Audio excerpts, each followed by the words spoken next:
La main est une arme en elle-même, mais il y a plein d'armes dans la main. C'est comme un couteau suisse. Je m'explique. On connaît tous comment fermer le poing, ok, et frapper avec les deux cantos ici, les deux phalanges pour frapper. Ok, ça on connaît. Il y a la paume qui est vraiment cool aussi, la paume, parce qu'on peut pas trop se blesser, très efficace. On a également quelque chose de sous-estimé qui est la pointe des yeux, et la pointe des doigts pour aller dans les yeux, par exemple, ou sinon frapper comme ça, d'accord? Donc on a la pointe des doigts, ça se travaille un peu. On a l'ongle ici, ou le dos de la main qui peut être intéressant. Alors pas frapper sur un coup de haute, tu vas te casser, mais frapper dans la gorge, ça peut être intéressant. On a bien évidemment le tranchant de la main, d'accord? Et on a également, bien sûr, le coup marteau.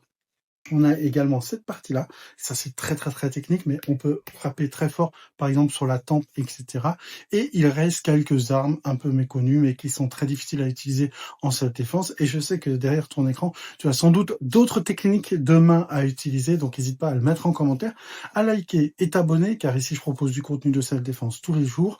Et n'oublie pas que la self-défense, c'est un univers à part complet, c'est-à-dire qu'il faut apprendre à servir des armes d'autodéfense, qu'il faut apprendre à frapper et à se dégager, qu'il faut apprendre à observer et anticiper, et qu'il faut apprendre plein de choses. Mais le plus important dans tout ça reste la vigilance.